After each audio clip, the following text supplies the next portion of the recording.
I'm TIAGZ.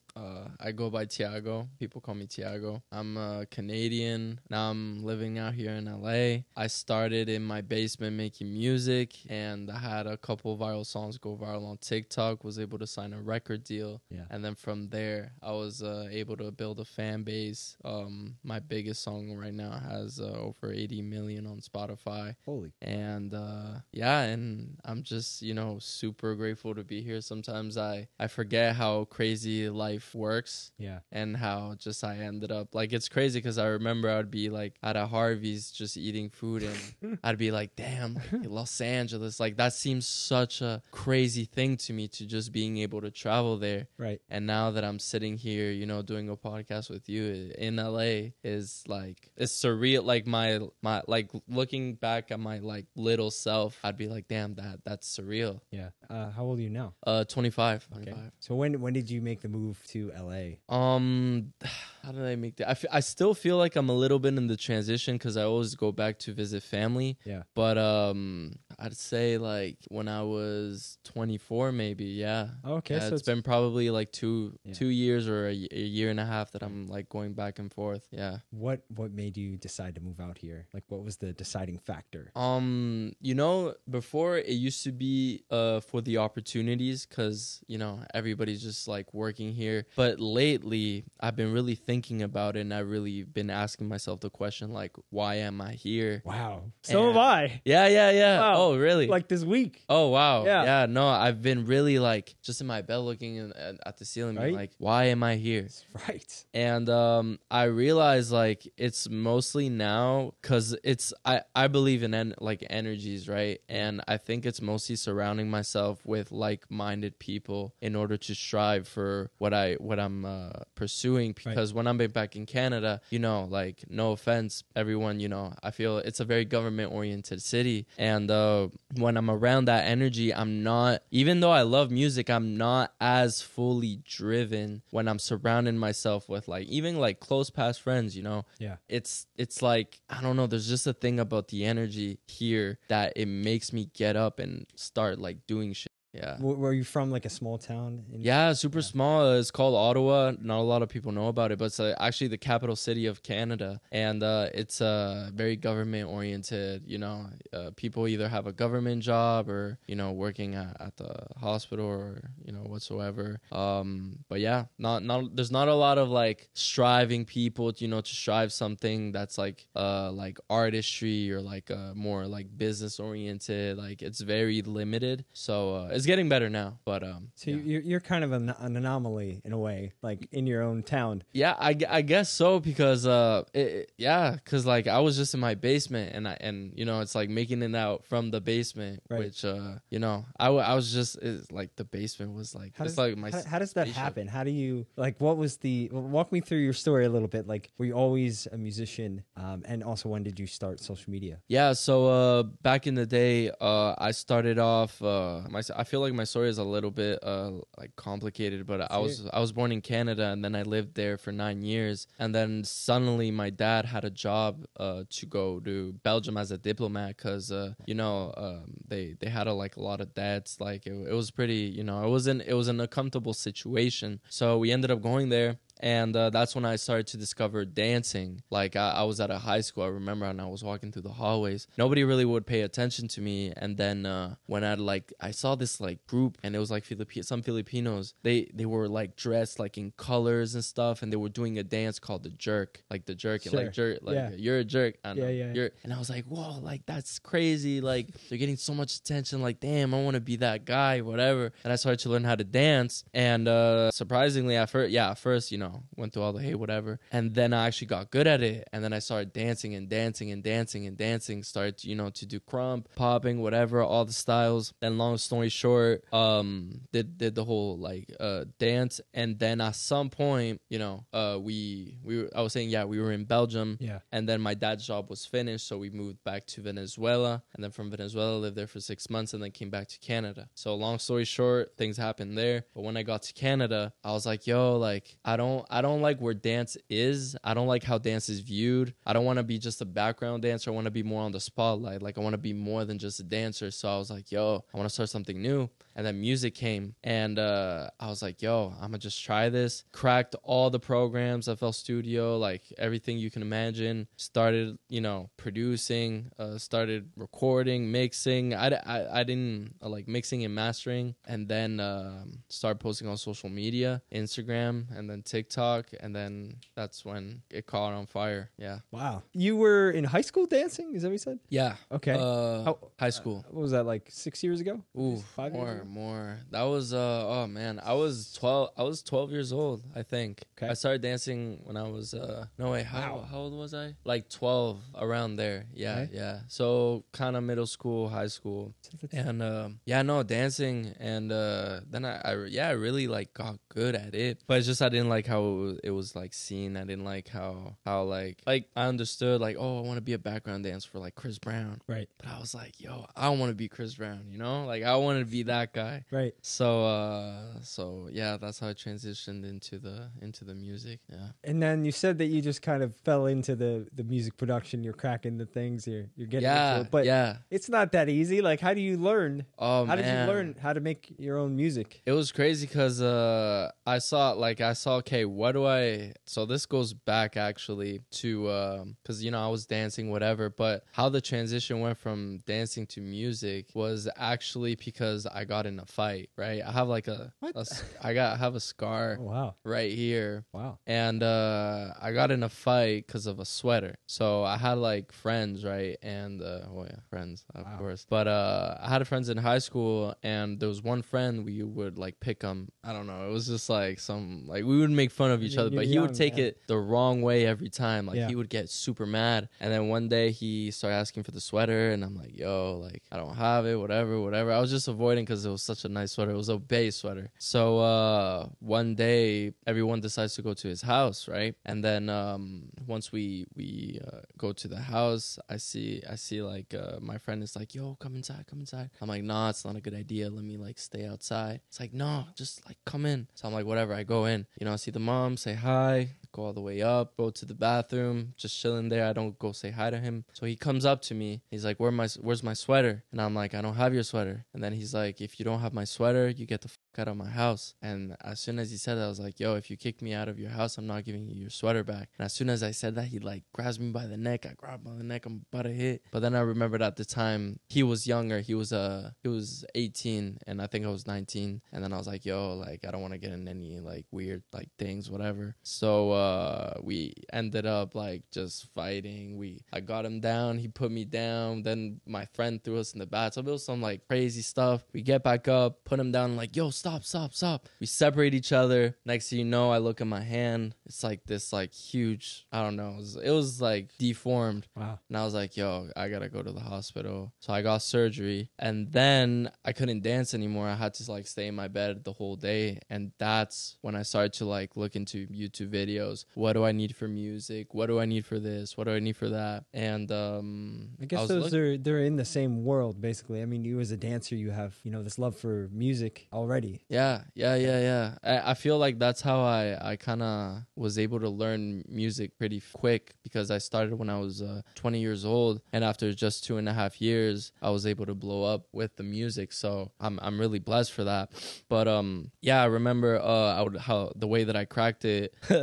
I was I don't know. I was just like looking like, what do I need? Okay, FL Studio, download this, download that. I needed Omnisphere. Omnisphere is like something that the producers use that it's like for melodies, like, you know, pianos, whatever. You taught yourself? Yeah, because YouTube videos, just copying everything. I actually tried to learn how to produce, but I was like, this producing thing is not for me. Like, this is not, like, I can't. This is way too complicated. This is some scientific stuff. Yeah. I can't do this. Right. Then I don't know what happened. 6 months later, I was randomly just taking a shower, and a thought came to my mind. I don't know if I think it was God. And he was like, you got to learn how to produce. And I'm like, all right. And after that day, just started producing. My beats were really, really bad. Like they were like farting noises, like weird 808s. Yeah. But I was like, this is fire. Like back in the day, I was like, this is fire. Like I'm like, yo, this is it. I just kept doing it. And you know, the same as working out, like when you work out a muscle, you're not going to get the results in the same day. Just like through months and months, you just get better. And then I produced hits. Did you have a daily strategy that you were sticking to? Yes, I actually did. I'm surprised I can't keep up with it right now. But back in the day, I remember I would wake up every day at 6 a.m. I wanted to even aim for 5:30 a.m. But every day I would wake up at 6 a.m. I would get up. I would go make music because my siblings had school. So I would go make music while my siblings were at school till 2 p.m. So I would do that. And then they would come home. And I think when they would come home, I would go to my part-time job. And then I would do my part-time job till till I guess like 8 p.m. After 8 p.m. I would hit the gym. Then I would from the gym. I would go back home and eat. And just it's funny because like when I remember eating like every day after like the workouts, right? And it was so lonely because like it's such a like lonely path to take. And I remember eating, and every time I'd be like, damn, like sometimes I'd ask myself like, am I going insane? Like is this the right way? But I just stuck to it, and eventually it just, you know, you blow the balloon, and it just pops. Like you just pop. Yeah. How long were you spending on making beats? And then were you posting a beat every day, or what was your... I think I would make a song at least every week. If not, like I think I'd make 2 songs every week, something like that. Okay. There was even a point where I made like maybe 4 songs, and I dropped 4 songs in the same week. Okay. And I was just so like, I just wanted it so bad that I would just drop music and then just post content with the song. Drop music, like it was like it wasn't like a schedule, like, oh okay, I'm gonna spend time posting here. It was like, oh, I'm tired of music, okay, I'm posting. Oh, I'm tired of posting, music. It was all feeling based, like make music, post, try this, try that. Oh, this is working here, let me double down on this, let me see where I can like put this. It was like I was like on some like Iron Man stuff, like just yeah. It was like that. When you say posting, were you posting on Spotify, or what was your strategy to post? Yeah, so there's this company called DistroKid, and I would submit my music through there, and then it would submit to all the websites. So Spotify, YouTube, SoundCloud, everything. Yeah. Okay. So would that be your strategy? First, you'd make the beat, then you post it on DistroKid, then it would be available on TikTok? Yeah. So I'd make the song, I'd post it on YouTube and then SoundCloud, because that's like pretty quick, and then I submit it through DistroKid, and then it'd come like the song would drop like in like maybe like 2 days, 3 days. Sure. It's funny because like, you know how artists like they strategize, like, oh, it's dropping this day. Right. I was completely different. I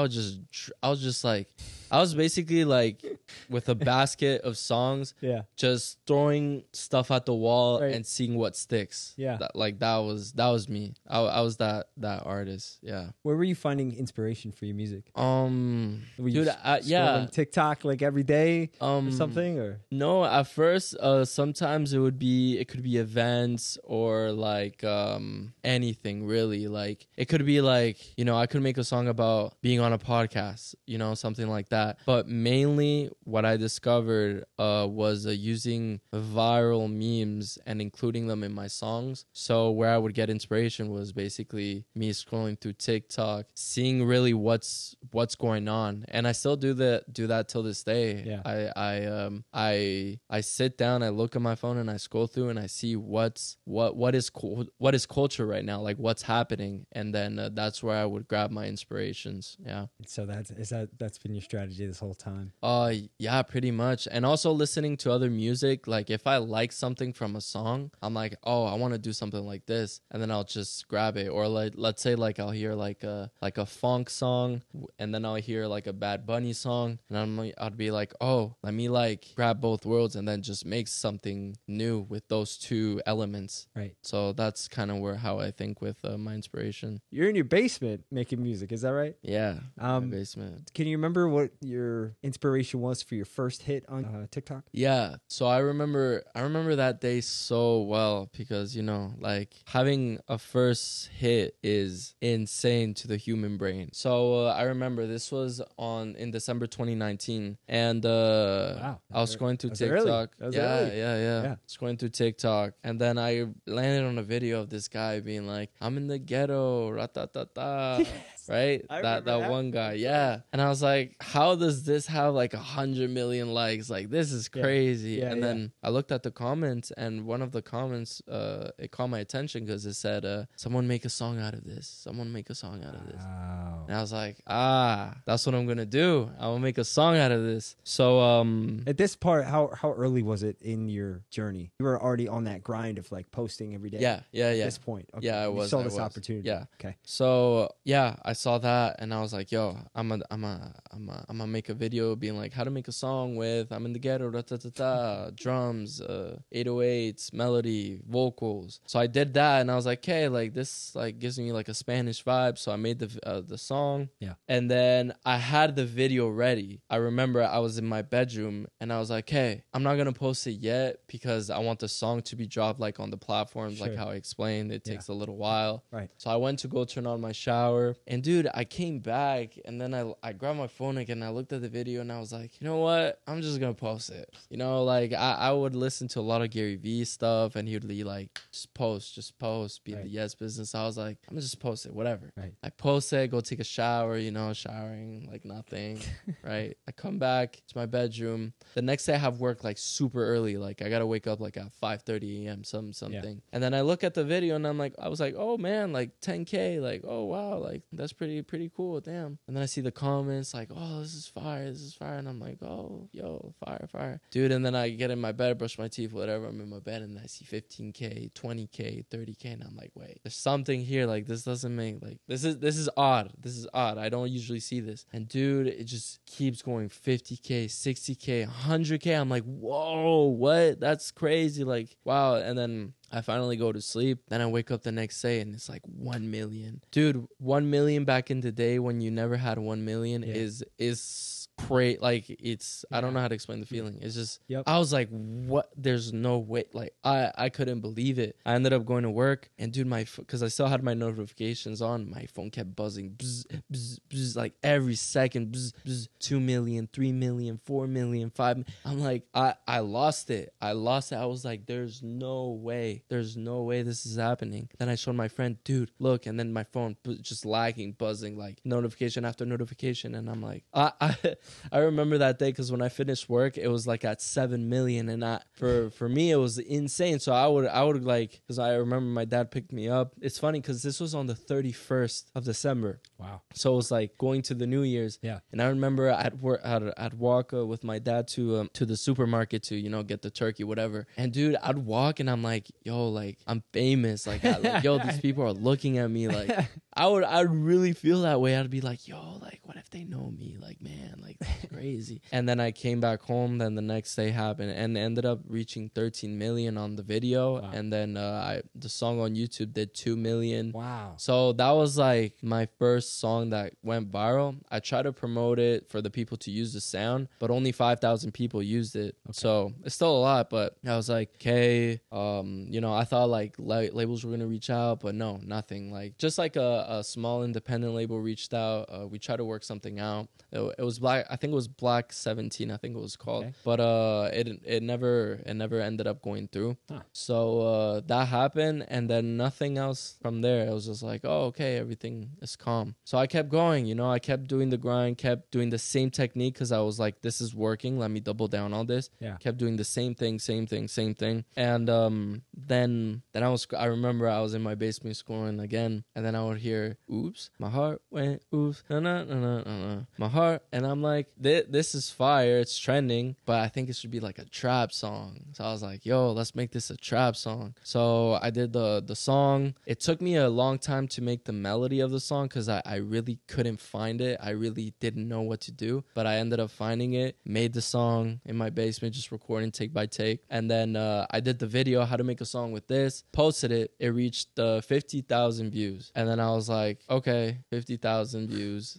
On to the next song. So I left it there. Okay. And then a week later, I kept doing the songs. Nothing was really like going. Then I uploaded it to DistroKid like a week before, and then it appears as My Heart Went Oops. So I like type TIAGZ on the search of TikTok, and then I'm like looking on the sounds, and then I see My Heart Went Oops, and I see like it got used like 100 times or something. I'm like, oh, let me go check. I'm like, oh, cool. Like, and then I see like a video, and I think it was Matt's video. Matt Craft? Yeah, really? I think so. So. It was just like a behind the scenes of like what's like his a name Spider-Man? again? No, the guy with the blue hair. What's his name? Dakota? Yeah, I think it was him. So I see it got used by like a behind the scenes video, and I see it got 3 million views. And I was like, oh, like that's cool. Like, damn, like fire. Then I kept on with my life. And then I saw another creator used it, and it was like a transition, like a crazy transition. And I'm like, oh, that's sick. Like props, you know? Yeah. But still continuing my thing. I didn't really pay attention. But then I see like another dude used it, and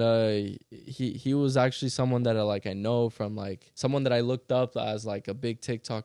And he was a big TikToker, and then he did a transition. I'm like, yo, like no way he used it. Like that's crazy. Like let's go. I think like 5 days passed after that, something like that, like a week. And then I went to go work. I was working as an after school coach for a gymnastics center. I also taught like a little bit of parkour. And then okay.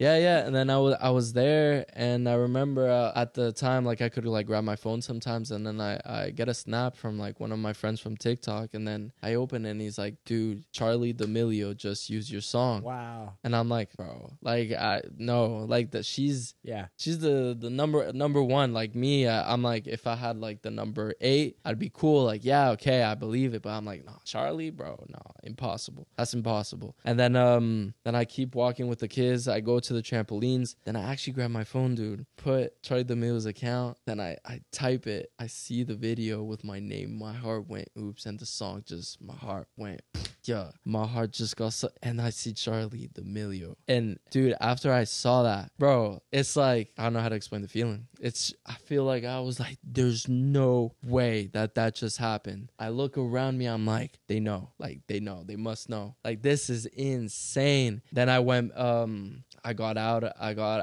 of work, and I had to walk to the gym because I was just like going crazy in my mind. Like, I remember I would always take the bus, but this time I walked, and it was so cold. Like, it was freezing cold, and I'd be like, there's no way. Like, I'd literally speak out loud, there's no way. I'd turn around, there's no way. Still going to the gym, there's no way. Then I got to the gym, I calmed a little bit down, you know, because I was hitting the weights. Now then I took stories saying like, yo guys, something's gonna happen.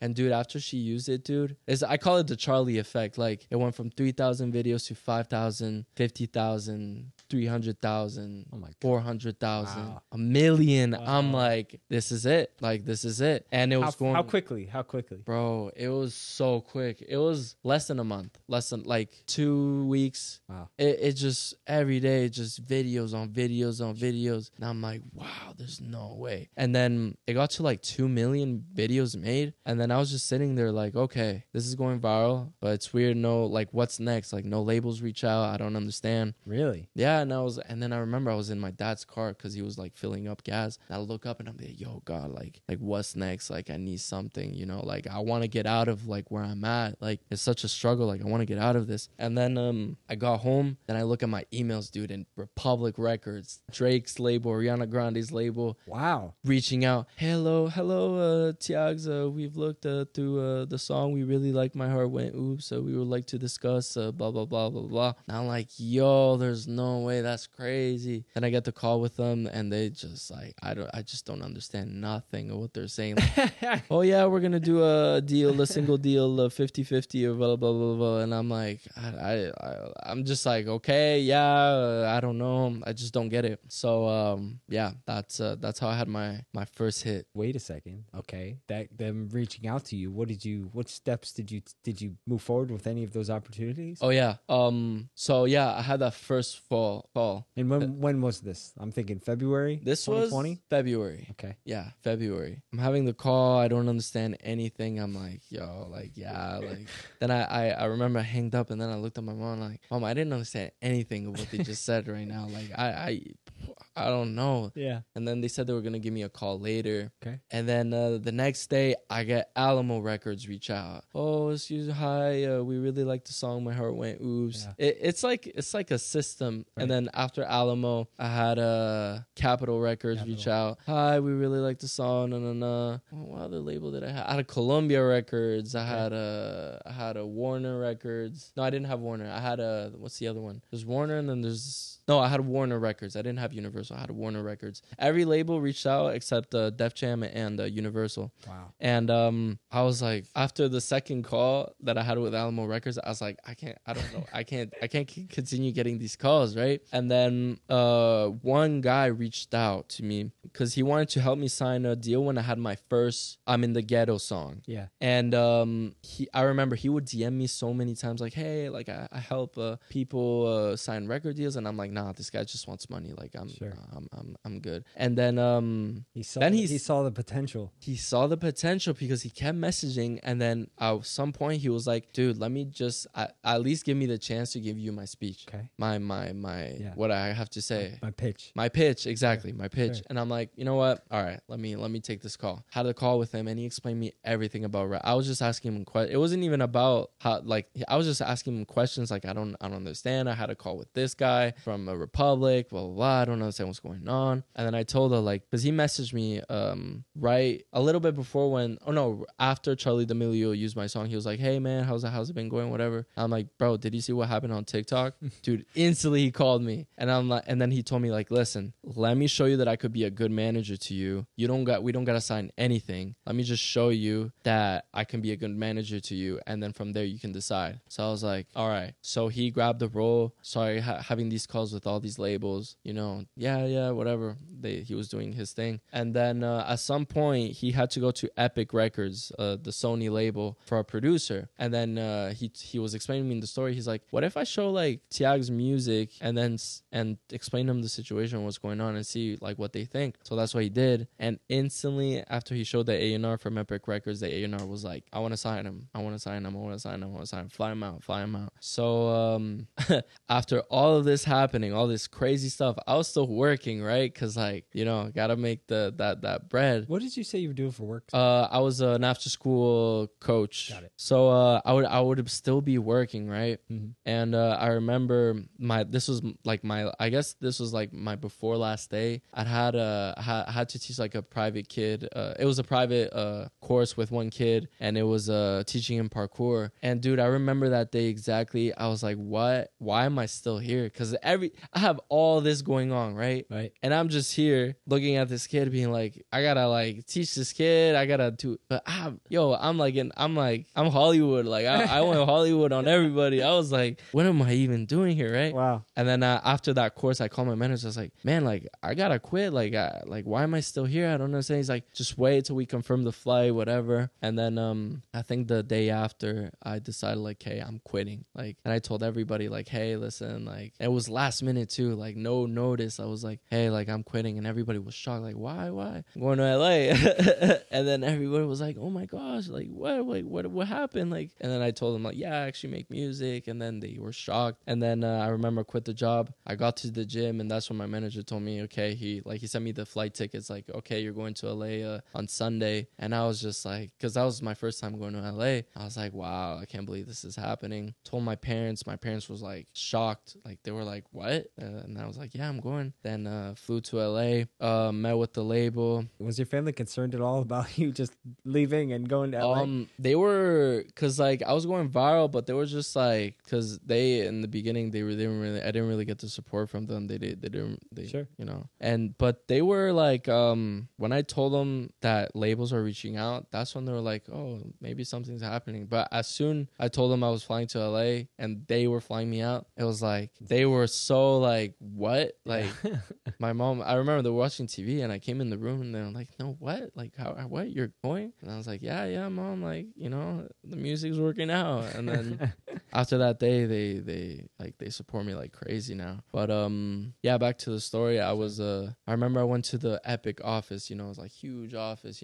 Like I'm. It's crazy because like I'm in my basement. That's all I know. I don't know anything about this like music industry stuff. So I'm like going in the Sony field. I see the Hollywood acting stuff. stuff. And I'm like, just like, this is crazy. I enter the office, scan the name, whatever. I go to the building. I remember I sat down. It was like a room like this. Then the CEO comes in. The CEO's looking at me. He's like, oh, like, we're very proud of you. I have the chief executive. I have like all the big heads of Epic Records. And then they play the song on these huge speakers. Just, I remember I was, one of my unreleased songs was They Call Me Tiago. So they played They Call Me Tiago. And they were just like vibing, like, oh, you got to keep doing what you're doing. Yeah. And then I visited all the other labels. Those were like, okay. There's one which was crazy. It was, I don't know if you know L.A. Reid. No. He's like, he did X Factor. Like, he's like huge. Like, anyone in music, if you mention L.A. Reid, they know L.A. Reid. He's like a big guy. Wow. So visited all the labels and then came to L.A. Reid. I'll tell the story with L.A. Reid. All the other labels, like the conversations were like pretty chill. Like, oh yeah, we're going to look into it. It was like chill convos. But I was mostly excited for Epic Records because like they were like, the guy was like, sign him now. We want to sign him now. Yeah. But then I had a lawyer too that was working with me at the time because he reached out and he was like, let's do this. So my lawyer puts us in contact with L.A. Reid. L.A. Reid is Hitco. It's a Dixie D'Amelio's label, St. John's label, Jennifer Lopez label. Yeah. I go to them and then I remember it was so funny because you know that song Roses, like the remix? Wait. So yeah, that song. I didn't know it was called Roses. Yeah. That song, I go to the building and I'm cause again, like I'm from my basement. I don't know anything. So I go to the meeting and then you have the A&R that's like looking at me. He's like, yeah, so do you know like any artists of our label? And I'm like, I don't know. No, not really. Yeah. And then they play this song. And this song they played before it went viral on TikTok. And then they play it and then dun, dun, and I'm like, oh yeah, like, oh, and it's like, oh, how do you feel about it? Oh, not bad, like, cool, yeah, like, and he's like, do you know the artist? Oh, no, don't know, nothing. And then next thing you know, they call everyone in the building and they put us all, you know those like long tables, like in the meetings, they put everyone inside, and then L.A. Reid comes in. He's like a whole character, like he just walks in, like sits down in the chair, and then he's like, we're ready, and I'm like, ready for what? It's like, show us. And I'm like, what? So to give a little bit of context, L.A. Reid, he's the person that was able to find Future, 21 Savage, Jennifer Lopez, Usher. Whoa. And just like, he's like the guy that discovered these talents. So I'm in there like, what, you guys want me to perform? It's like, yeah. And then the guy, the A&R beside me comes like, grabs me to the side. He's like, so L.A. Reid, the way he signs people, like you perform in front of them and you do a performance and just in front of everybody, and I'm like, I've never performed in my life, like I'm gonna do this, right? And then I look at my manager, he's like sitting right beside him, and he's like, dude, like now's the time, figure it out. Yeah. And then I remember, and apparently that's the same way he signed like Usher. He put him on the spot, everybody. Sure. So I was like, damn, okay. So I was like, hey, I know how to dance. I never performed, so I'm gonna just dance. So I told everybody, hey, listen, guys, so I'm a perform. I'm gonna just dance though. Like I'm gonna dance to my song. So I put the song. I start dancing like crazy. Boom, boom, boom. And then I do this trick where like I levitate my hat. Okay. And then I levitate my hat, and I see everybody's look, and they're like this, like. Yeah. And then everybody, like, he gets out of his chair. He's like that, like, wow, like everybody just. And then they bring me to another room, and then I'm just there, and I'm like, okay, so what's going on? Then the A&R comes. Oh no, they take my manager away. My manager's just like doing his thing. Okay. Comes back. He's like, listen, bro, like he doesn't want you to leave the building until you sign. Like he's not gonna let you leave. He wants to sign you, but he's not gonna let you, because that's apparently the way he does it. Huh. It's like, he's not gonna let you leave until you sign. I'm like, is that even like legal? Like what? Like seriously? He's like, yeah, man. Like you gotta. Yeah. And then I'm like, but I don't even know this guy. Like, and he's like a legend. Like, it's like saying like, oh, like that's like John Lennon or something. Like he's like a legend behind the scenes type thing. Like I don't even know this guy, whatever. So they bring us to another room. Then the marketing person of the label comes in. Then I start explaining like how like TikTok works, whatever. And then I think she mentioned about the song Roses again, and I'm like, yeah, I don't know it. And then I tell them like, okay, can you guys like bring like, I don't think I told him. I think he just came. But when he came in the room, he was like, okay, so are we ready to sign, whatever? And I told him like, I actually have like some questions, cause like, and I told him straight up, like, it's funny me saying this, but at the time I didn't know. I was like, yeah, so like I don't like really like know what you do. I don't really know you. Like, like what do you do? And then he started laughing like with a like ha ha ha ha ha ha. Then he started like explaining what he did, and then he's like, okay, so like, are we gonna do this or what? And he's like, yeah, like let's do it. Like we're gonna do it. But then we left the building, right? They don't let us leave, of course, eventually. Okay. But then they hit us back a week later.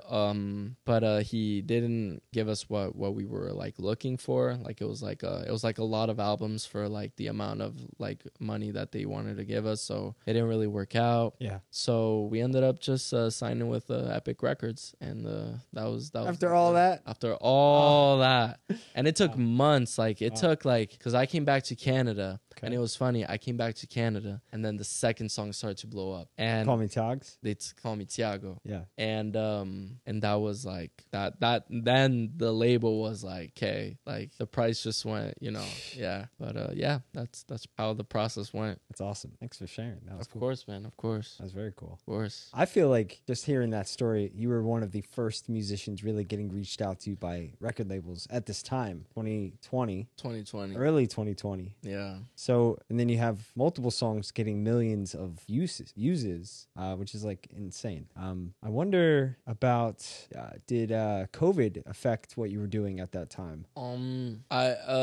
Not really. Like, I think COVID, you know, it's sad because like, you know, it was very like hard for a lot of people, but that was probably the best year of my life, like the COVID year. It did affect shows a lot, because at that moment, if COVID wasn't a thing, I'd probably would be traveling like to every radio station doing interviews and shows. So I feel like in terms of branding aspect, that took away. Right. I remember Genius, it's like the lyrical thing. Yeah. Genius reached out, and they wanted to do an interview, but it had to be through my laptop, and it wasn't in person. Right. MTV also reached out to do something, but it had to be from Zoom. Every meeting was through Zoom, so I feel like if COVID wasn't a thing, I'd be more out there, of course. I did have one job that I had to do, which was with Celine. It's like a luxury brand, like Louis Vuitton is in the same branch, and they flew me out to France to do, which was pretty sick. Yeah. And this was all COVID time, and I was like living like a little like paradise dream type thing. Right. So yeah, no, it was definitely a really good time. But yeah, that's probably how it would have affected. Yeah. But hey, like, can't complain. Yeah, you got your first record deal. Yeah. I don't know anything about record deals. Yeah, so how a record deal works, it happened to me. They give you a budget. Let's say the total budget, let's say it's like $5 million. Whoa. So they will give you they'll give you $2 million for you. Okay. For just you to spend, and then they'll give you $3 million for recording budget. So that has to do with like if you want a feature, if you want like, let's say if you want DJ Khaled on your song, you gotta pay him like $300,000, and that's part of the recording budget. Or you want your songs mixed, or you want studio time, that's all part of the recording budget. And then you have the marketing budget, but that's on the label. So the label is the one that puts the money behind you, and that's money that are spent from them. But let's say they give you $2 million in advance. That's money that you technically need to recoup. So let's say, they gave me $2 million. Oh. I need to, from the songs that I'm going to be like $2 million, let's say for 5 albums. Through those 5 albums, I would need to remake all the $2 million.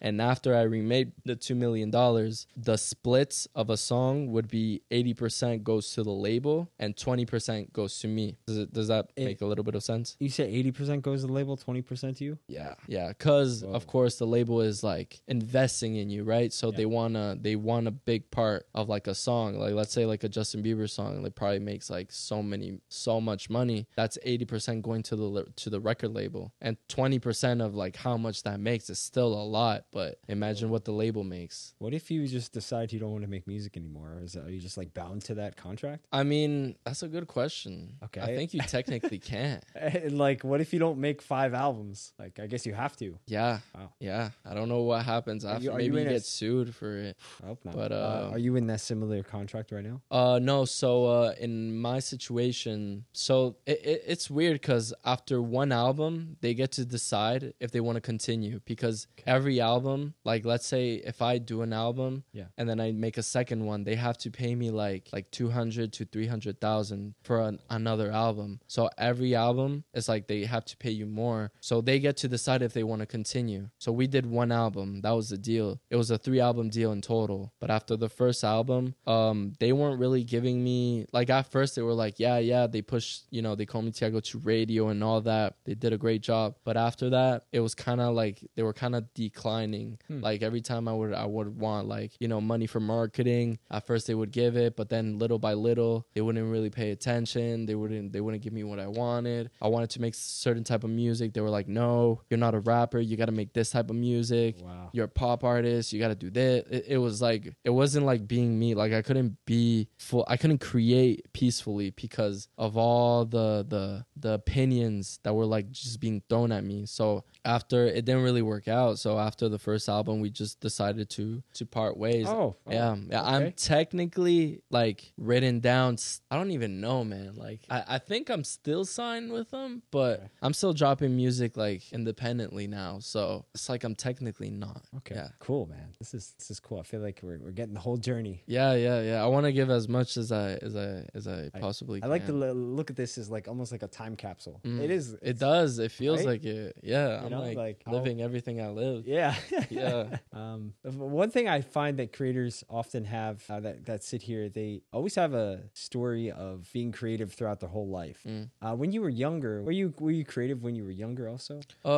I think so, because I remember when I was a kid, I like blast like this like song called the song that goes kuliki takati, sure, kuliki takata takatati, and I remember I'd blast that song, and I just like I think I was like 6 years old, and I was just like formed that in front of my parents. Yeah, I had like this little bus toy thing, and I'd like sit on it, and I'd be like a robber, and then I'd start like dancing. And I remember at some point I'd just be singing like Green Day songs when I was a kid too, because I wanted to like perform it in front of everybody. When you were younger, did you think about like this is what you would do when you were older? Not at all. No, not at all. Okay. Not at all. No, I wanted to be a soccer player actually. Okay. Yeah. I really enjoyed soccer, but I feel like I had so much pressure in it though, from like Sure. my dad was like, "Come on, son, go," and then the coaches and stuff. It's just like I grew out of it because I discovered dance. But no, as a kid, astronaut was one thing I also wanted to be. Yeah, yes, too? Of course. Astronaut. I got a whole song about that. Oh yeah, I got a music video coming out. Oh, okay, fire. Yeah, no, astronaut. But then I got into science, and I was like, nah, like it's hard. Biology. Oh man, memorize everything. Oh, I can't. But So okay, let's go back to 2020. Let's say at this point in the story we're like 2020. Yeah, late mid 2020. So I don't know what happens next, man. What happens after that? So after that, 2020, then They Call Me TIAGZ comes out. I'm scrolling through TikTok, and I get this time I get tagged, because like after My Heart Went Oops, it's like okay. And after My Heart Went Oops, when that dropped, my biggest fear was to be a one-hit wonder. Sure. That was my biggest fear. I mean, but at this time you'd already hit 2. No, it was still 1. My Heart Went Oops. What's the first one? Call Me TIAGZ was the second. I'm in the ghetto. Yeah. But I didn't really count that one like as a hit Sure. because like the way My Heart Went Oops impact, like I think I'm in the ghetto has like I think maybe like 10 million, but My Heart Went Oops right now has like, I think it's at like 58, I think. So yeah, my biggest fear, I was like, yo, my biggest fear, one hit wonder. Right. And I remember I would ask every single label. Why do when artists sign a record deal, they have a song, they just go, they just disappear? And they told me like, hey, sometimes, you know, it's the artist, they get all that money, they start buying cars and everything, and then next thing you know, they don't. That's it. They made it. They end up just doing club shows, and they can't. You know, like that's it. You know, they just spend it all. They don't invest it. They get, or some people, they get fed. You know, it's hard to be hungry when you're fed. So you just get fed, right? Yeah. Yeah, that was my biggest fear. So I was like, I'm going to keep going. I'm going to keep doing the same strategy that got me here in the first place. So I'm going to keep going. Then someone tagged me in a video of like this girl just singing about her lizard. Like, excuse me, her name is Margot. Yes. No, Margot, no. And then people were tagging me. It's like, oh, make a song about this. And in my mind, I was like, why is this even viral? Like, I really was like, yo, like, I'm here hustling like so hard, making music. And I'm like, I respect it, you know, I understand, like, and it's cool. It's like a fun little song, but I'm like, yo, like, why is this viral? Why is this Margot go viral? Like, I don't even know, like, I didn't even know about the lizard. I didn't even know anything about the concept or whatever. I realized that little thing was a copy of another song, which was, excuse me, her name is Gracie. But she just grabbed it. Yeah. What? That's like the original. Okay. And apparently the Margot girl grabbed that and then just did it her own way with her lizard. So that was going viral. Then I was scrolling through TikTok, and then I see a video of a producer do it with I don't know who's Margot. And then I see he like does it, and I'm like, yo, I can probably do better than this. Like, I think I can do better than this. So I was like, you know what? I'm gonna make a song with this. Like, let's do it. The day before, I made a beat. I loved it. And I remember I called my manager and I showed the beat. It was like a fire beat, like dun dun dun dun dun dun dun. And I was like, this is so fire. Like, I really love this beat. So I was like, hey, let me grab the intro. Excuse me, her name is Margot. Put in the intro and then just record on the beat. So I put the intro. I remember how I was putting the intro of I don't know who's Margot. It was like all chopped up. Like, I don't know. I just put it there, like just like slapped it there.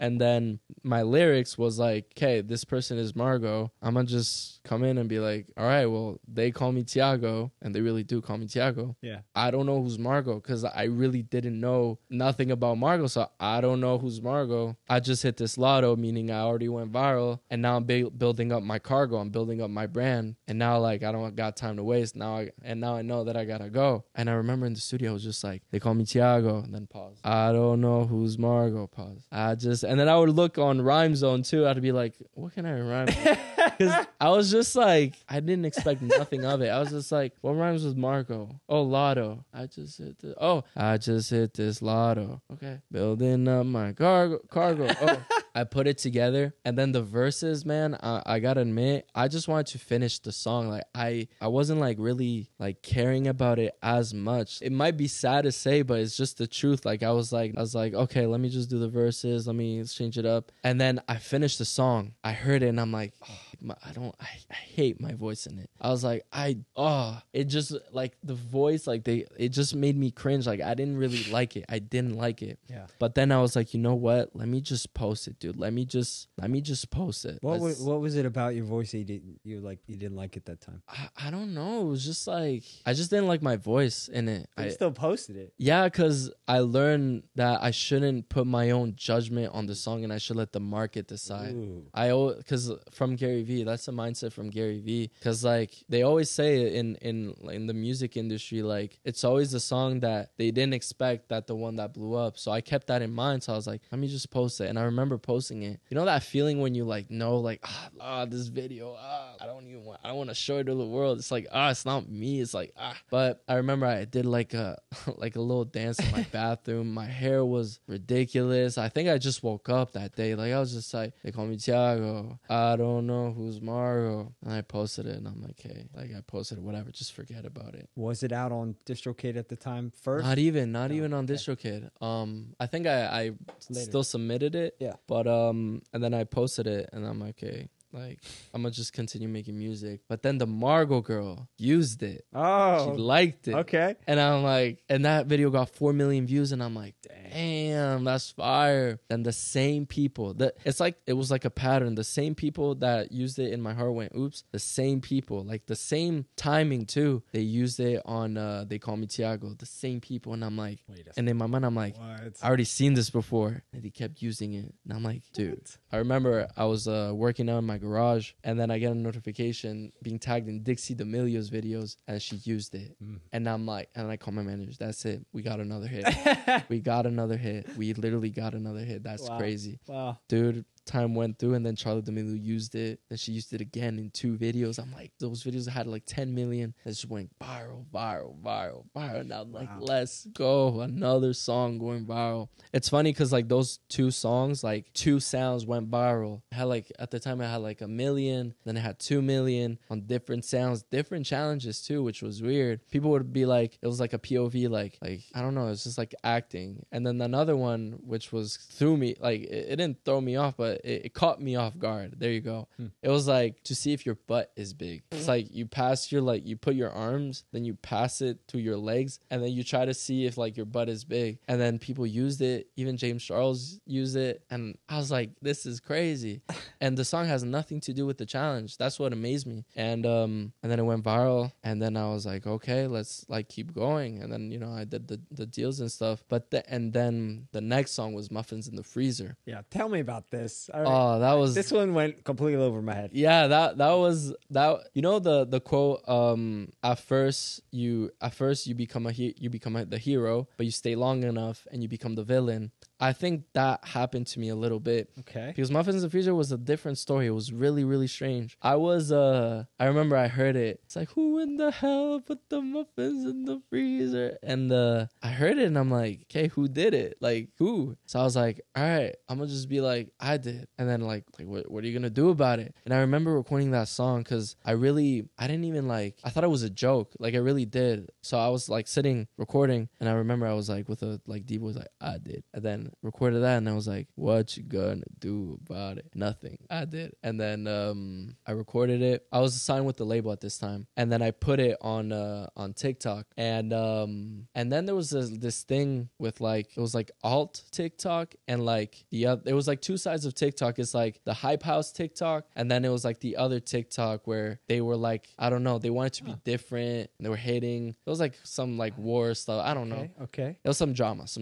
Okay. So I did the song like, oh, who in the hell of him? I did. And then I remember, and some people used it. It wasn't crazy viral, but it was like getting there. But then I saw like, oh, like this doesn't look like it's gonna go viral. So I told my label, because I told them to submit the song and to release it. But then at the end I was like, yo, like tell my label, like let's not drop the song. Like I don't think it's like, you know, it's a joke. Like I don't think we should put it out. And then they were like, hey, listen, like we already submitted it. It's too late. I was like, all right. So I didn't even want to put it out to that point. Right. And then it got released, then just viral again, like viral. But this viral, it was viral, but I was getting a lot of hate for it, because they were like, it was basically saying like, oh, you don't gotta remix everything, you remix everything, oh, blah blah blah. So I was like, it was confusing to me, because like, okay, like you guys were loving this, now you guys are like completely switching on this, right? And after that, I even had an article from Pitchfork write about me. Okay. I'm glad that I'm speaking about this, because I never had like the chance to actually speak about this, because I was like going through it. And they wrote an article about me on Pitchfork, and it was just the line was like, TIAGZ, the most hated producer on TikTok. And I read it all, and it was literally, you know, just to brief it up, it was literally just criticizing me like crazy on every single song that I did, on how I'm like a, you know, this like person that doesn't care about art. It was completely like, I thought it was just an article about news, facts, but it was just like completely just, it's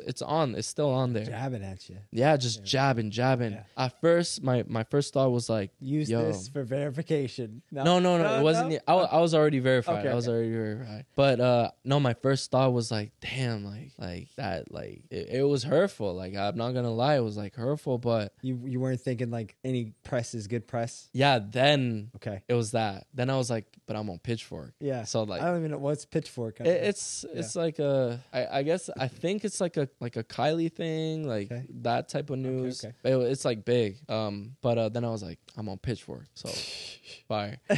Yeah. So I was getting the hate started to come. Like, you always gotta remix everything. You go to Zara, remix everything. But then I learned like, okay, I think this was the part where I really started to get a lot of hate. I would use that hate to be like, hey, I'm gonna keep doing it. Like, I'm gonna tease you guys this time. So that's where I started to go through this path of like just wanting attention. It wasn't really me making music that I liked. It was just how much attention can I get out of this. So I was going, it was a weird path because mentally I wasn't like in a healthy place because I was getting so much hate, man. Like I remember like, oh, hate is good, bad press is good, still press. I'm getting hella views. Let me keep doing this. But even if I told myself like, oh, haters are gonna push me, haters are gonna push my brand. Even though I had that mindset, even though looking at the comments, it would still affect me. And I remember I would wake up, I'd look at it, and I'm like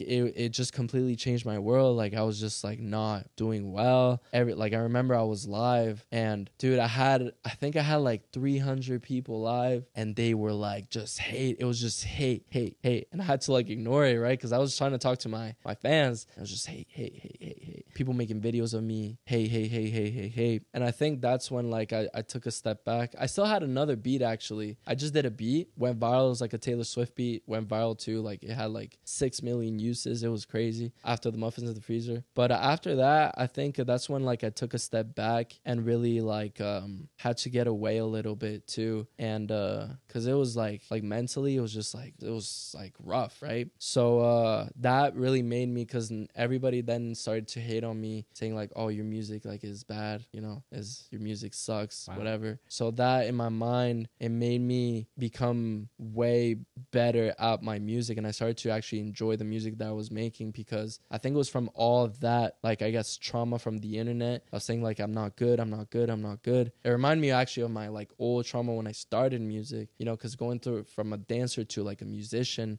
people would tell me, dude, stick to dance, you're not meant for music. Whoa. Yeah, it was rough. But now it's like, it's weird because now there would be like, stick to music, you're not meant for dancing. I'm like, sure. I started off as a dancer, but and also I always wanted to justify myself. Like I remember I would look at videos and I see like 6 years old, like little kids, like 9 years old, doing videos saying, oh, he's a bad person, we shouldn't follow him. And it made me realize like, wow, the internet can portray an image, but people don't really have the context of like what that person actually is. So that made me also realize like, why am I can't try to justify myself, because if I do it, it's not gonna get, like, maybe that video had like 10 million views where everybody saw it, but if I justify myself, maybe like 100,000 are only gonna see it, not the whole world is. So that also made me realize like, okay, the internet is just like, I have to look at it like a business. Like TIAGZ is a business, I'm Tiago, like I'm the person, right? So I had to make that, all those reflections before like being able to be like in peace with myself using social media. So that was like a really transitional thing that I had to like learn. But I'm glad I went through it. Did you take a break from social media at that time?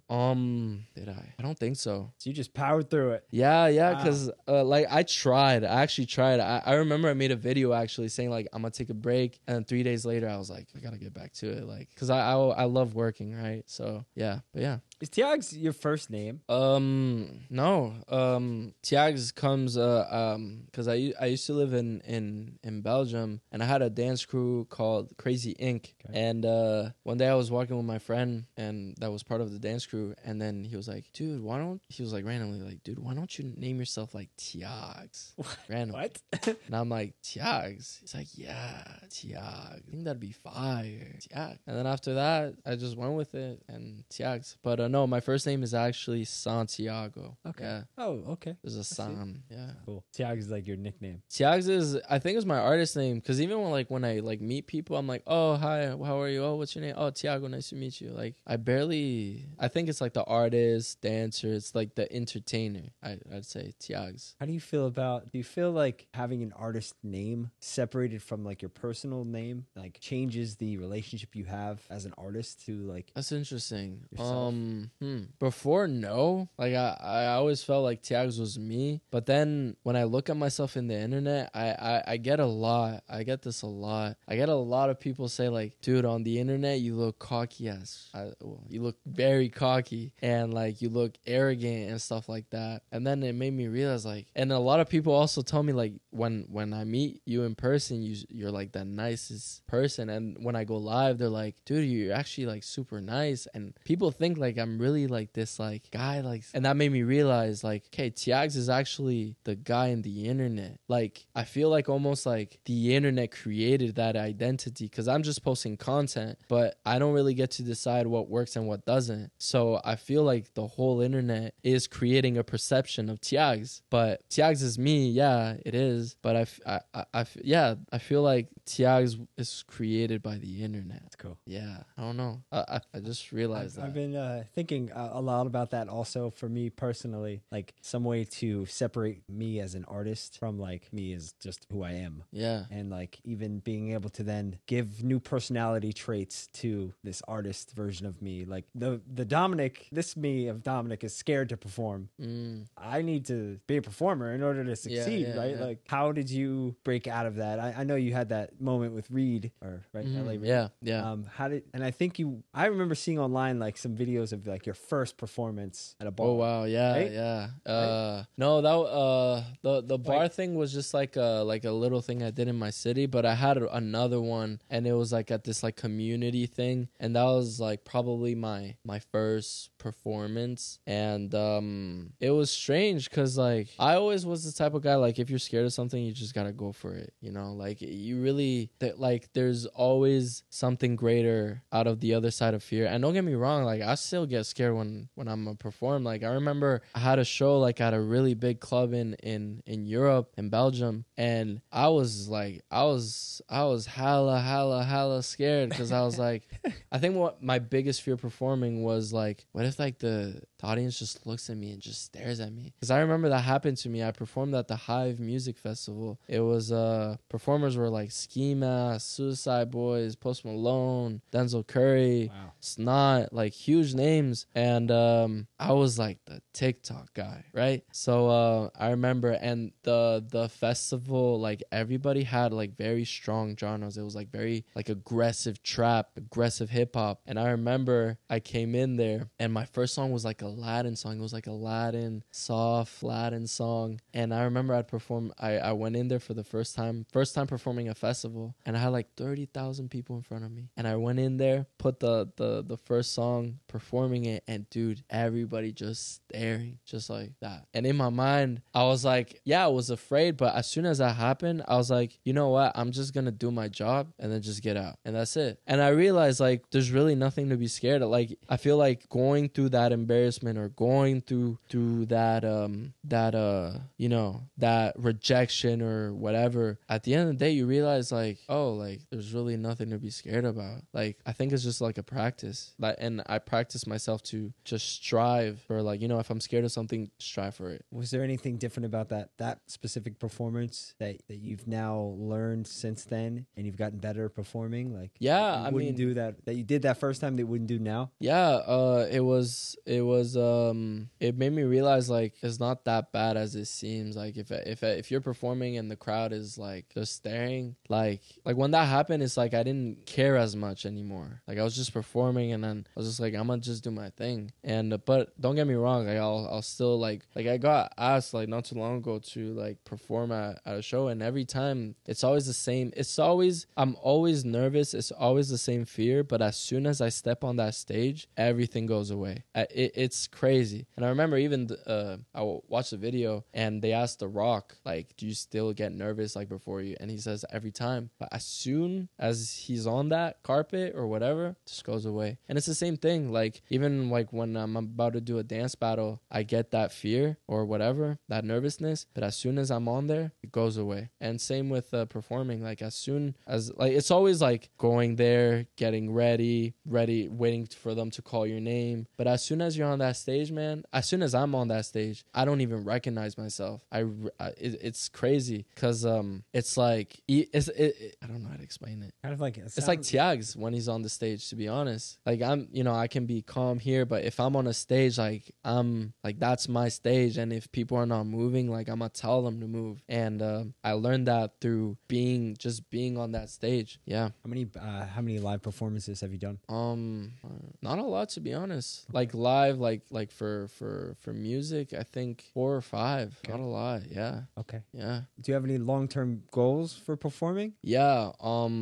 I'd like to get to the point where I can like sell out like a whole like stadium. Yeah. That's my goal. That's why I'm working so hard on the music side, because I really think like one song is gonna do all that. Like I really believe like because I feel like right now with the whole TikTok songs that I had, I've reached here, but I believe like I can reach like way more. I can pass that. I can pass the 100 million. And I think the music million, pardon? Sorry, 100 million what? Streams, 100 million streams. How many streams do you have right now? Well, my biggest song has 80.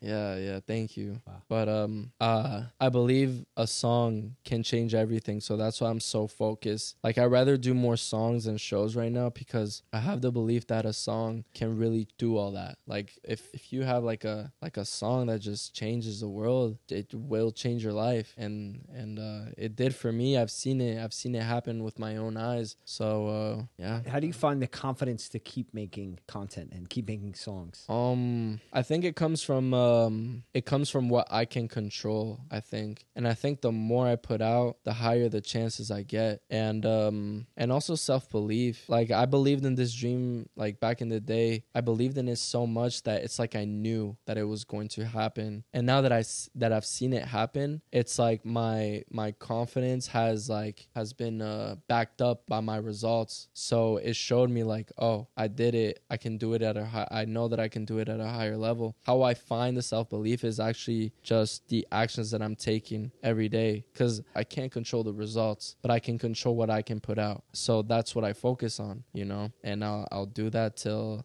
it's like, what's that saying from 50 Cent? I think it's like, get rich or die trying. Okay. Something like that. Yeah. Yeah. So yeah, that's how I roll. I want to know now, has being in LA helped you collab with other artists and like make your name in this area? Yeah. As a musician, like definitely. It's crazy how it does. Cause yeah, no, it does.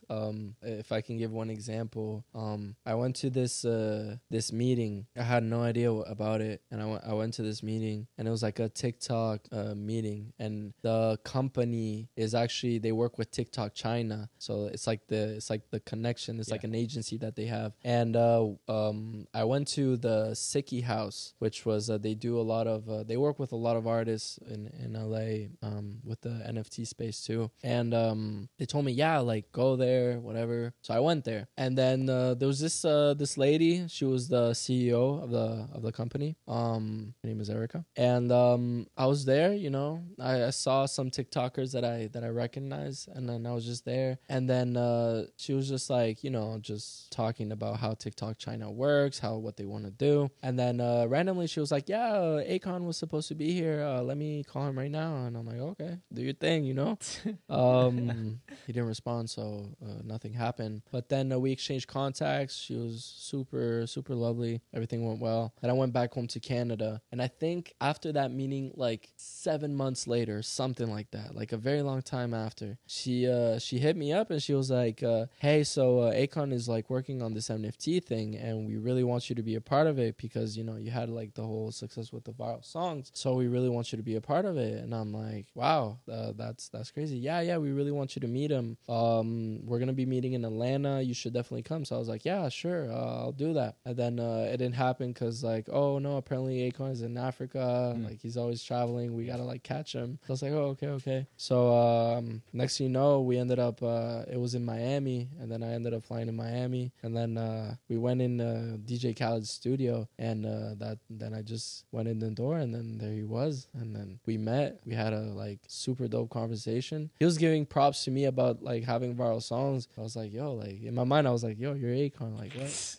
And then no, he like it was like a super good meeting, and then she was telling me like, yeah, anything you need, and that's just like a one example of it's crazy like how like people are willing to work with you just because you're a good person, not really like sometimes it can't even be because like, you know, because I know I've met people that, you know, apparently they had like a big, you know, like pretty big, but they're like, you know, mean. So no, definitely to answer the question, like it's like I always see LA as like this like campus university where everybody does something, you know, and everybody's there to like network, work, or create.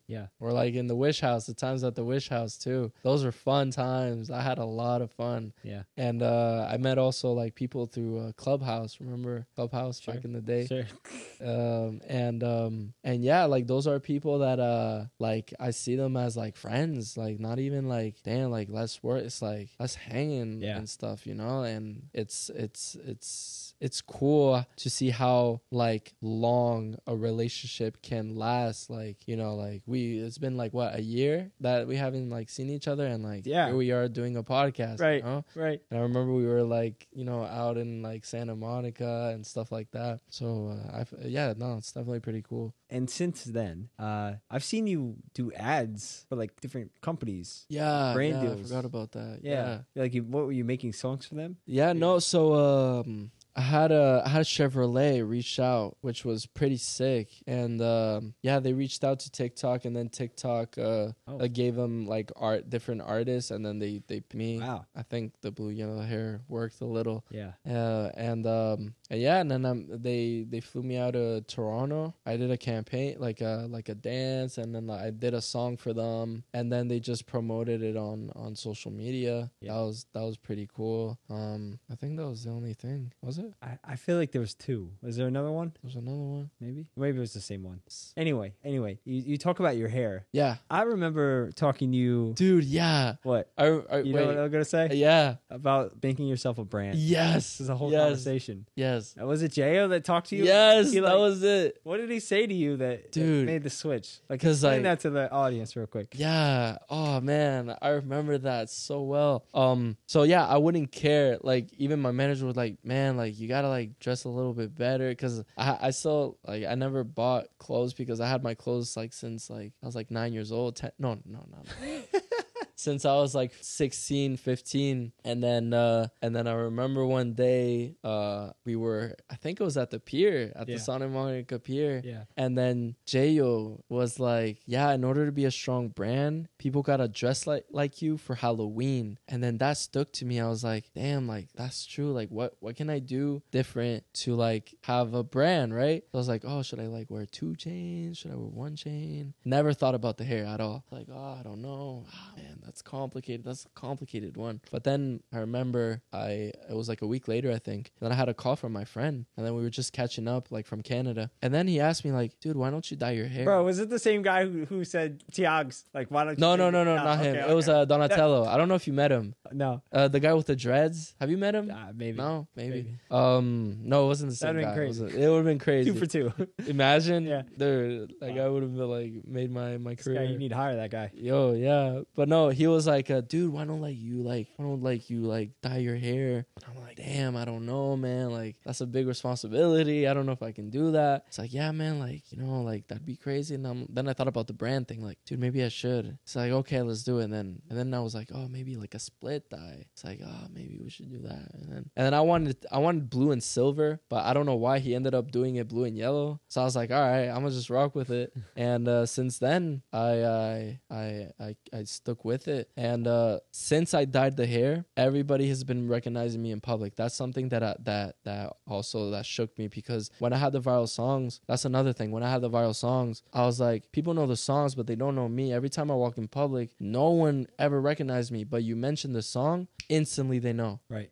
Till this day, it's crazy. Till this day, like I'll like meet people and they won't know me, but then I'll mention what I did and they're like, oh yeah, I know that was all over TikTok. It's still insane. insane to me. But yeah, I did the hair, and then I realized like people didn't recognize me, so I was like, all right, well, I'm gonna tell people. So I started making videos on TikTok being like, hey guys, you know, I remember exactly how it is. I was like, you don't know me, but you know my songs. Let me know if you've ever heard of them. And then I put the songs, and then I did it in every language. I did it in Chinese, I did it in and maybe not Japanese. What do you mean you did in every language? Every language, bro. Like, what do you mean? Like, you spoke the language? I spoke the language. Yeah. So, but the thing is, I'd go on my story, and then I'd ask my fans, like, hey, someone that speaks Portuguese, hey, someone that speaks Tagalog, Filipino, someone that speaks German, Russian. Wow. And I'd go on Zoom with them, and then they helped me do the video. So I did it in Russian, in every language, and it went viral every single time. Got 7 million on Russian, on Dutch, on French, and it went viral on those countries. And I was like, that's crazy. And that's how I was able to like build more of the brand too. But yeah, we didn't talk about you on other platforms yet. Are you on YouTube? Yeah. Did you see any success like coming from TikTok to over to YouTube to Instagram, Facebook? Yeah, so YouTube, YouTube, I was able to Spotify even. Spotify, yeah. YouTube, I was able to grow pretty well. I think I'm sitting at 260. Okay, I can look.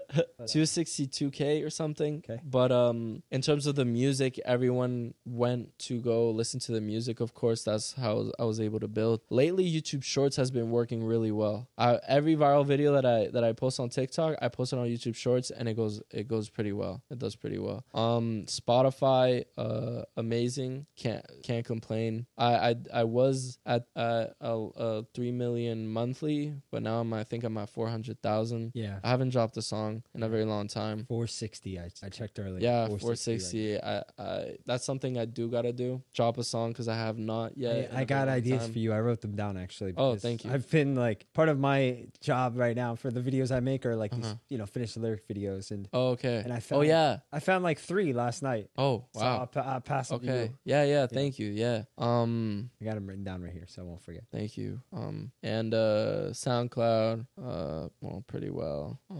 Okay, so another question. I know you talked about you. I mean, you moved here. Like, I don't think you said exactly when you decided to move here. Like, why'd you move here officially? I mean, I moved here, but I still feel like I'm still going back and forth because for example, like my dad's birthday was like, and my brother's birthday was not too long ago. So I go to Canada and I always stay there for like 3 weeks, a month, maybe. Do you have like an apartment here? Yeah. I'm actually renting with 2 roommates that are producers, which is pretty cool.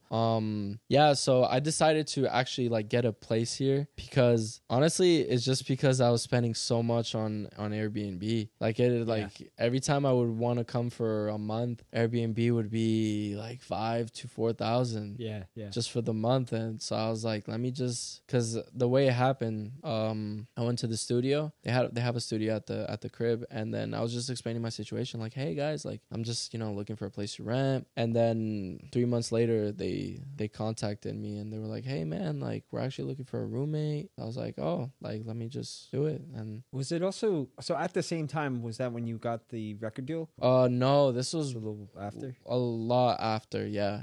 When I got the record deal, I was still living in Canada. Did you use some of that income to like move here? Is that how that works? Yeah. Well, yeah.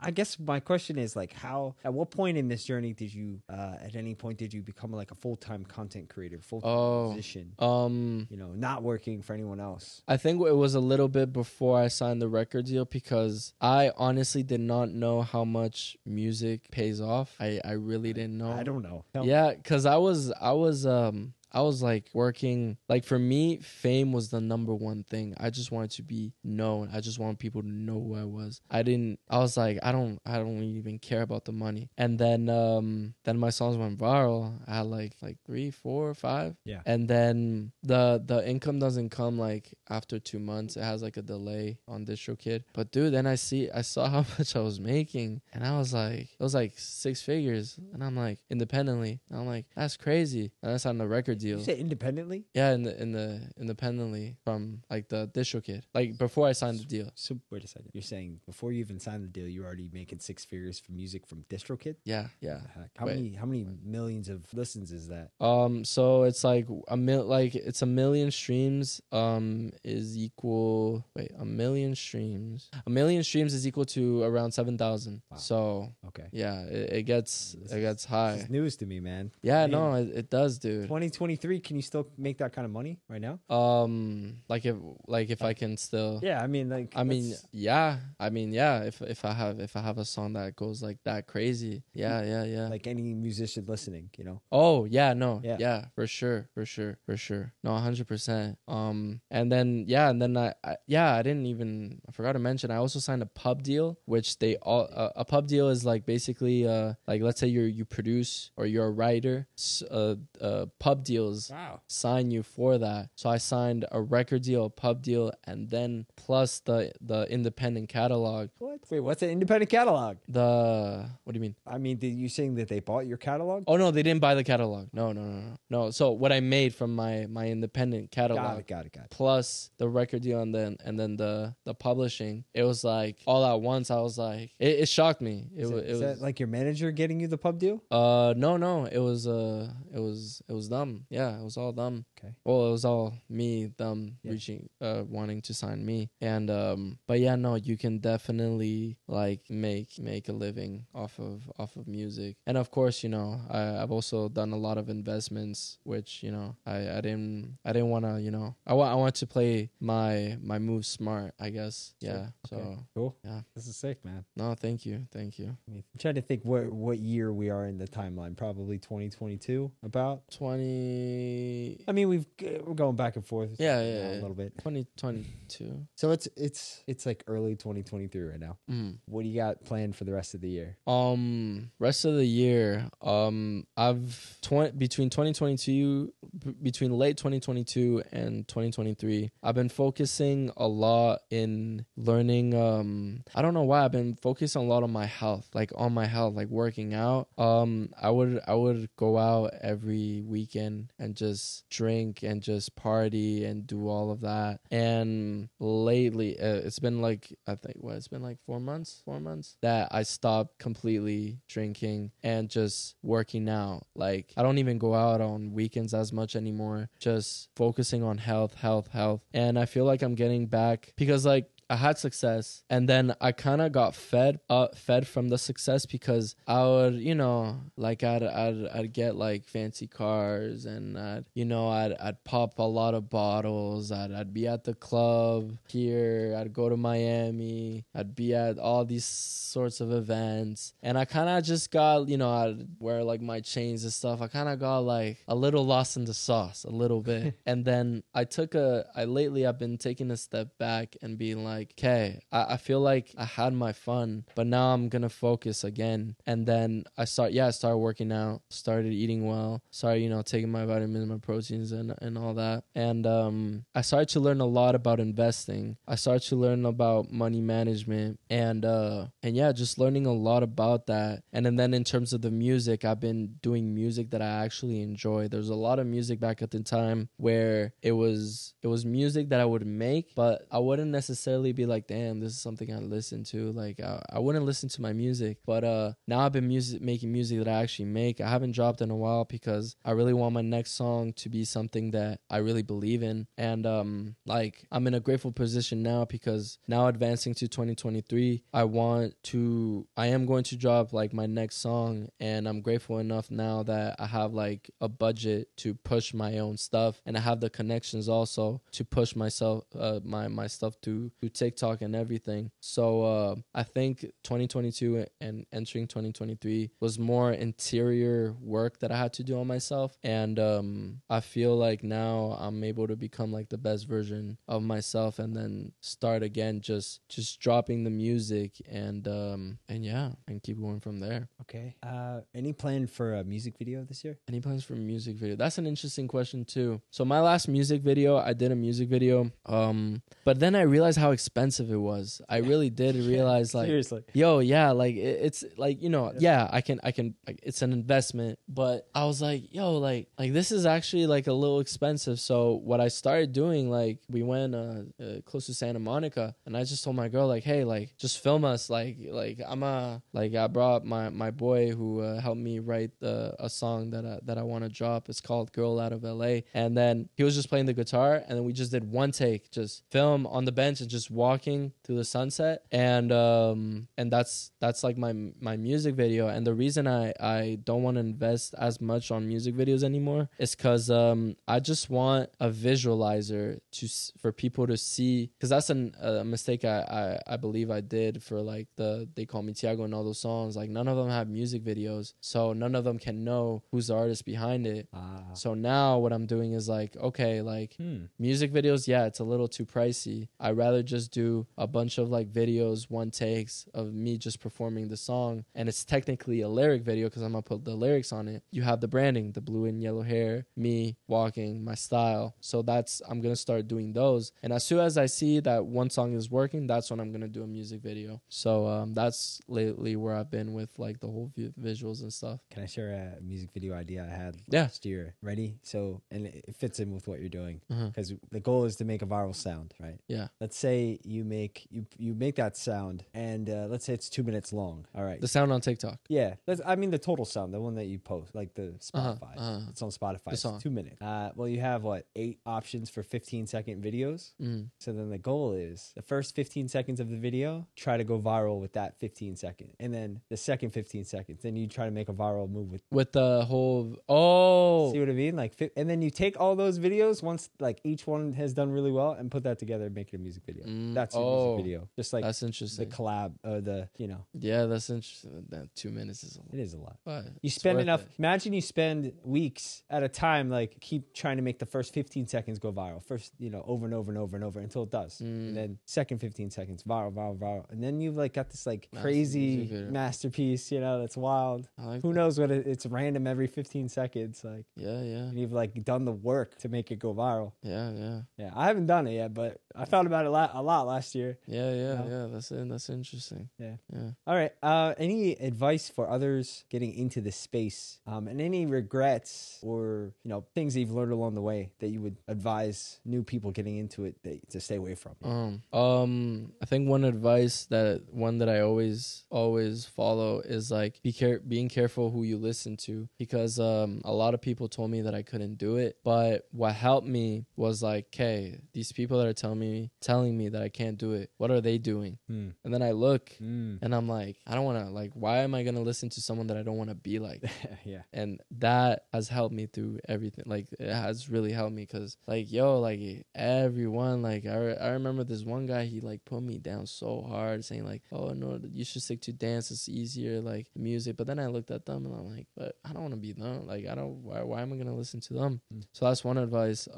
Second one is just dropping the music. A lot of people, I feel like sometimes, even myself, like I'll get stuck and not drop songs just because, I don't know, I'm like expecting results or whatever. So I would say like focusing on the process instead of the results, because that's all sometimes you can't really control what something's going to bring you. So you just got to put it out, Has your level of perfection for what you're doing changed, now, different from when you first started? Yeah, at first it was, I didn't care as much, but now my level of perfection has gone through the roof, and I think it's actually a bad thing because it's too much. I think like my level of perfection is like, still I have the song ready that I want to drop, I have it ready, but then I again listen to it, I'm like, can I change this? Can I change this little part in the song? Can I change it?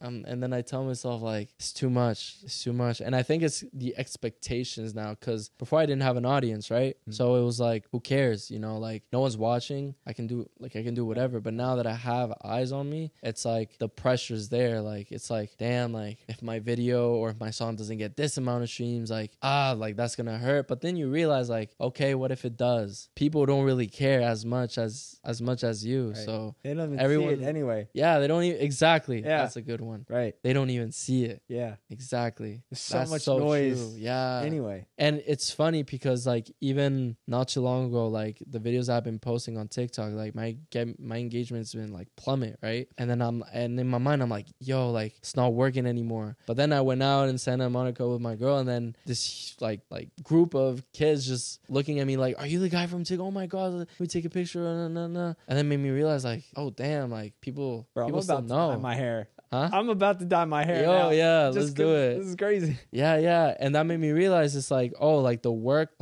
is still valued, like even if it was like before or whatever. Wow. But yeah, no, back to the question. I think it's being careful who you listen to. I always give the example of the Lamborghini. Like if you want a Lamborghini, don't listen to Toyota's driver's advice, because you're gonna end up getting a Toyota. Sure. So stick to people that, if you want the Lambo, listen to people that have Lambos. If you want to be like a big artist, like, you know, like these big artists, listen to them, what they have to say instead. Don't value, you know, like even my parents, like they can, and a lot of times like my parents will give me like still to this day, like, oh, like they'll give me like their opinions and stuff, but I'm very careful with what I'm grabbing from what they're saying, because they don't know what it's like to, you know, to be a musician at this level, or to know what to do in these situations. Yeah. So that, and also I think another one is patience. Like patience is something that even I struggle dealing with. But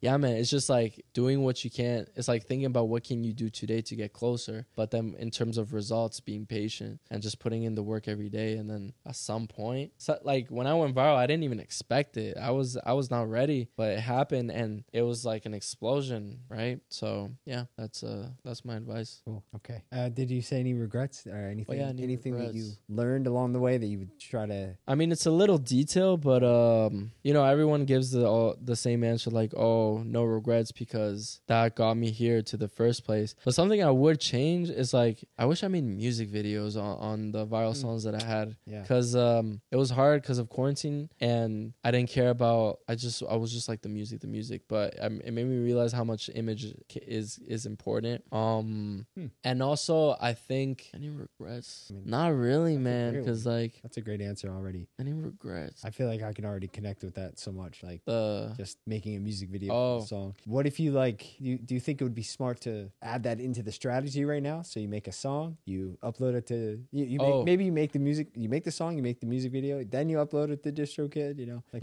now it's now I'll DistroKid I can't anymore. Right? Sorry, the Sound On. You know, Spotify. Spotify has their own upload. Do they? Yeah. No way. Yeah. No way. Pretty sure. Really? Pretty sure.